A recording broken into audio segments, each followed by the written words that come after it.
To be honest, boxing's never seen nothing like this in the history of boxing. Since it began 250 years ago, it's never seen anything like this. I believe this is going to be great for boxing. I believe we're going to win. He's going to have after the fight is over, then so be it. I'm already in a no-win situation anyway. To me, it's a win-win. But I'm in a no-win because if I knock him out fast in the first round, they're going to be like, oh man, this wasn't worth it. If I let it go a few rounds and drag it out, they're going to be like, oh man. I've always been in the gym training. I'm boxing professional fighters. I'm just, activity is great. I had 15 fights in 1 year when I was younger. And I think activity is great, but Floyd Mayweather Jr. and Mike Tyson come face to face in a fiery confrontation, trading sharp words as the tension rises between the two boxing icons. Bring that shit up no more. No, they should bring it up. Okay. They should see the difference from there to now. Gotcha. Me at my worst, to me at the biggest event in the history of events right now. There's never been any bigger than this. So what they have to say about that? What does that say about you if you lose? Well, I'm not gonna lose. So I can't even fathom losing. I can't even imagine it. I think he thinks this is gonna be a very easy night. It's not gonna be easy. Floyd Mayweather Jr. stays confident during the intense face-off, completely composed and determined to prove he still possesses the skill and fire. Put on cruise control, go out there, have some fun, and do what I do best. And that's be Floyd Mayweather. Mike Tyson declares he is fully ready for the challenge, training harder than ever and looking sharp, confident he can step up and deliver. I was waiting for his money. By the time he gets his money, everybody else took their percentage out already. So you don't know who's who. You get what they give you. You look good. How you feeling physically? Incredible. You've been training? Listen, I was wearing an extra large. It looks like I could wear a large. Rafael Cordero, Mike Tyson's trainer, says Tyson is in better shape and sharper now than he was in his fight against Roy Jones Jr. I'm in the perfect place now. Where's Mike? Put everything together.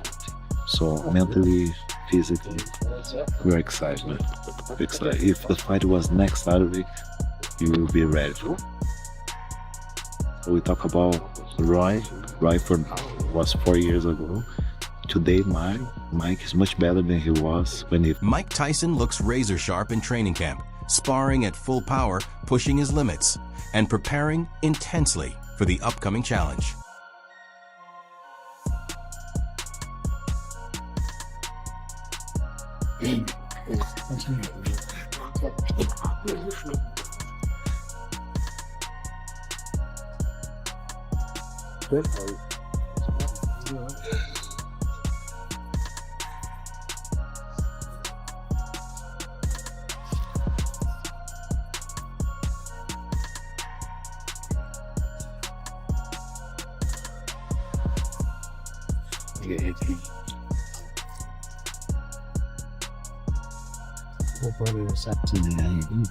Okay, calm, be relaxed. With it, round one. Boom. Feel.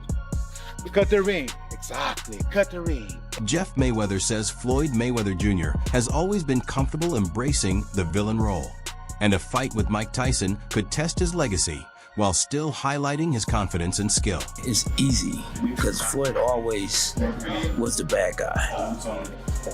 Once again, he's gonna be the bad guy. And I think that if there's any way to try to remove his O. Meanwhile, Tony Jeffries recently said Floyd Mayweather Jr.'s return is fueled by ego, claiming he cannot accept being overshadowed, especially after Mike Tyson versus Jake Paul. How much money we can, while we can, and then get out of the sport. But with these two, they're multi-millionaires. And I want to get into the tail of the tape and talk about exactly the records and all that stuff with it. But first, I just want to say, I believe that these are doing this for different things. Mike Tyson is doing it purely for the money. Purely for the money. Floyd is doing it for the money as well, but also, I believe Floyd's doing it for that limelight. They've seen the numbers that Mike Tyson, Jake Paul got, and I think this is the most viewed fight of all time, Mike Tyson, Jake Paul. I might be wrong in saying that, but I'm sure it was. was hosted on Netflix. And Floyd's been one in the past with his ego that he wants to just, be in that limelight all the time. And when you're not in the limelight all the time, Floyd Mayweather Jr. is training intensely in camp, moving with impressive sharpness and agility, appearing surprisingly youthful, while showcasing the speed and precision that defined his prime.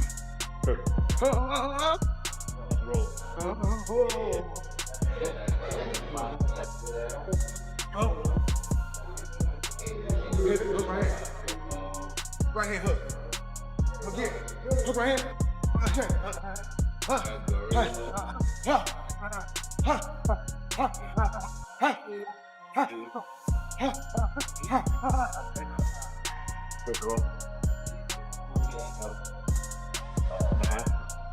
Slide in front. Punch it, point it, help me go. Drop. Walk it. Pitch it. Pitch it. Six. Punch it. Pitch it. Short. Look at it. Watch it. I step back like I have my distance. That's why I step back. Shit, I have my distance. Fighters don't know their distance. Floyd Mayweather Jr. hammers the heavy bags with power and precision, displaying his speed, technique, and unwavering focus. Pitch it.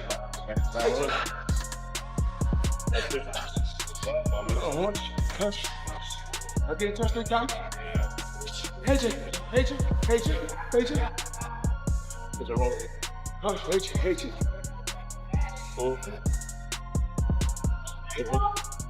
Analyst Henry questions the direction boxing is heading as legends return for exhibition bouts. He notes Manny Pacquiao is set to face Rosalind Nikoff, while Floyd Mayweather Jr. is linked with Mike Tyson.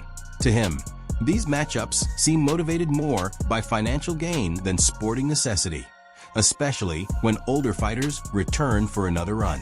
Concern over Tyson is heightened after his recent high-profile return against Jake Paul, which already stirred debate. Mike Tyson of all people, that's the most money-motivated thing I've ever heard. It's utterly bizarre. And I don't want to see Mike Tyson anywhere near the ring again, especially after that Jake Paul fiasco. This whole thing's incredibly weird. I don't like it. I'm a proper boxing fan, and these fights to me, this OAP stuff they've got going on when they bring back these old fighters for one more go at each other, it's just not something that I particularly enjoy. Now look, it's going to be on Netflix. It's probably going to be a massive event. I'm probably going to end up covering it because they are two former champions of note and it is going to go on their professional records. But if you thought the first fight wasn't particularly entertaining, I can't imagine this one's going to be much better. The one thing I will say is that I believe Pacquiao's in better condition than I realized after... At the same time, Henry admits the scale of the event will be enormous, particularly with a platform like Netflix involved. Despite criticism, there is curiosity. He analyzes decline as the real storyline, questioning who has lost more sharpness. Mayweather has been inactive for years, yet Pacquiao has endured more battles overall. That uncertainty creates intrigue even for purists who dislike the concept. Such a long time, which you could argue means he won't be as sharp in the ring. But then on the other hand, Pacquiao's had way more fights than Mayweather has, so you could argue he's got less left in the tank. It's difficult to figure out what it means for either guy, and we don't really know which way it's going to go. But I guess, if I'm being really honest, as much as I don't love it, there's always going to be a little bit of intrigue there. Kind of don't like myself for it, but I'm just being honest with you guys. And I think if we want to have a real conversation about what this fight represents is a continued frustration around the truth about the first fight, which was that it came too late, and it turned into more and more of a cash grab. This fight embodies that to a whole new level. Even for the broadcaster Netflix, I don't believe they're truly invested in the sport of boxing. They'll take one-off big events that get them more subscribers, that increase their revenue, that increase their subscription base, but they don't really care about the sport. If they did, they'd be putting on a lot more events than just these mega fights that involve, influencers and fighters that are... Abdullah raises serious questions about the reported clash between Floyd Mayweather Jr. and Mike Tyson in Congo. He questions whether the event is genuinely happening or quietly fading. The unusually early announcement, fight set for September, but revealed in February, puzzles him, as the gap far exceeds the typical 3 to 4 month promotion cycle. This long lead suggests either an ambitious global buildup or uncertainty behind the scenes. He also examines Netflix and its strategy of staging spectacle-driven matchups. About Floyd Mayweather versus Mike Tyson in the Congo. Is that now scrapped?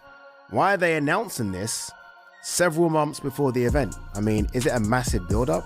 I mean, when you think about it, most fights are announced 3 months, 4 before an event. This one, September. We are in February, people. Like, what is going on? I mean, what are Netflix doing? Netflix are kind of, obviously, they're picking up and putting on really random stuff. Like Ronda Rousey versus Gina Carano. If you are an MMA fan, that fight was supposed to happen way more than a decade ago. Way more than a decade ago. They're doing it now. Will it get big numbers? I guess it kind of will. They've obviously done the Jake Paul stuff. Jake Paul, Mike Tyson. Jake Paul versus AJ. They done massive numbers. Crawford Canelo, a serious fight. From crossover concepts to the huge numbers generated by Jake Paul events, the platform focuses on mass appeal. Aid admits the formula likely works, even if it seems random. Despite skepticism, he speaks as a genuine admirer of Floyd Mayweather Jr., whose passion for boxing evolved from Mike Tyson's dominance to the British icons and back to America through Mayweather's brilliance. He sees Mayweather as rare, mastering both marketing and ring intelligence, much like Conor McGregor in his own sphere. Massive Floyd fan. Like, my journey into boxing, obviously when I was young, it was very much Mike Tyson, but then it went and became a UK thing. The ITV days of, I don't know, Ben Eubank, etc., Michael Watson, and then eventually Joe Calzaghe, Prince Nassim, etc., etc. My reason for going back and watching American boxing is solely down to Floyd. Like, I was obsessed with everything Floyd Mayweather did. I thought he was a genius when it comes to marketing and a genius in the ring. Like, it's very rare that the two go together, which is why I think everyone kind of fell in love with Conor McGregor, right? Because Conor McGregor was a genius outside the ring in terms of how to sell a fight.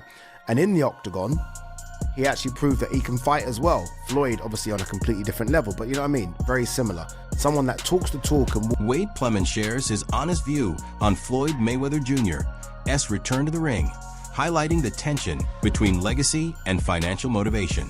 He explains that seeing a boxer of Floyd's stature fight again at this stage can feel underwhelming to fans, suggesting the decision is driven more by profit than passion for the sport.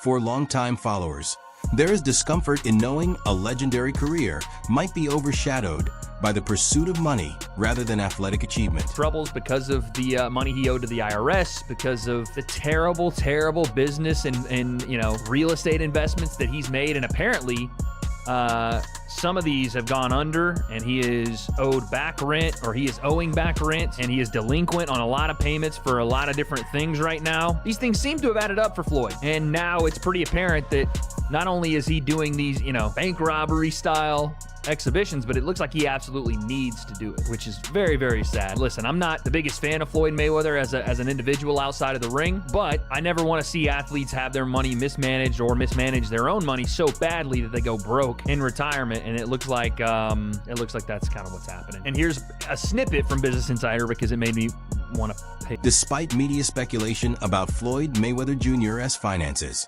Wade Plemons firmly rejects claims of monetary trouble, emphasizing the fighter is not struggling to meet obligations. He says headlines claiming massive debt are misleading and exaggerated. Still, he admits the event is undeniably lucrative, with financial incentive playing a key role.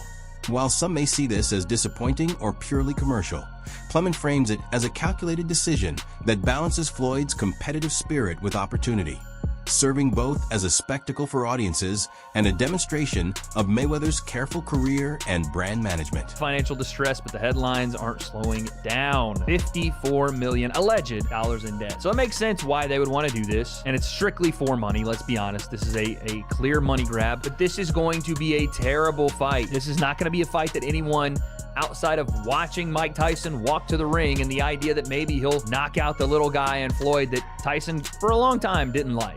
For a long time called Floyd a small little angry man or a small little scared man because he couldn't walk his kids to school by himself, mainly because Floyd had, he kind of disrespected Muhammad Ali, who was Mike Tyson's favorite fighter and one that he would never put himself above. But Mike's 60 years old, and if there was a time for Mike to get him and knock him out or whatever, it never would have happened because they were in completely different weight classes and X, Y, Z. If you wanted to settle it outside of boxing, that's one thing, but now they're stepping into this exhibition. There's not going to be any... Ariel Helwani shared a strong perspective on the upcoming bout between two boxing legends, raising concerns that have sparked fan discussion. He believes the fight is largely unnecessary, questioning the value of bringing fighters back at an advanced stage in their careers. To Helwani, the match feels more like a spectacle than a meaningful contest, as both competitors are past their prime and no longer at peak physical ability. He warns the risks may outweigh any entertainment or financial gain, stressing that fighter health should be the top priority. His comments reflect a broader debate in boxing about former champions returning, especially when such events seem driven by publicity or profit rather than sport. While fans may be excited to see familiar names in the ring, Helwani urges caution, noting that age inevitably affects speed, reflexes, and endurance. In his view, the fight may be unnecessary and could undermine, rather than celebrate, both fighters' legacies. Challenges, these corporations and companies, they're looking to make profit.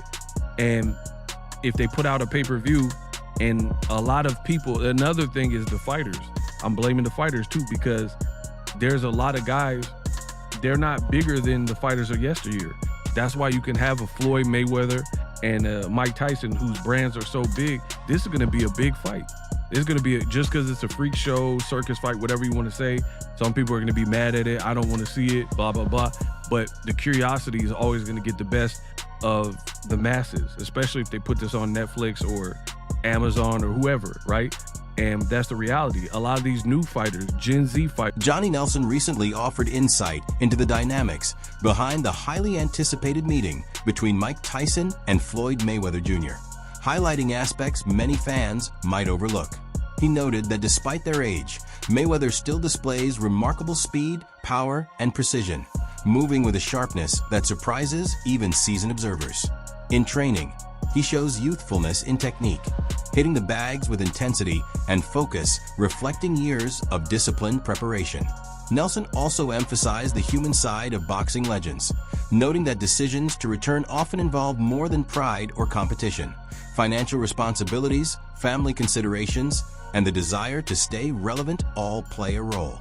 While some fans worry about legacy risks, Nelson reminds viewers these fighters remain highly skilled athletes, blending experience with natural talent and strategic preparation. Unbeaten as a fighter, he still physically has ring craft. He still physically can move about the ring and do what he has to do.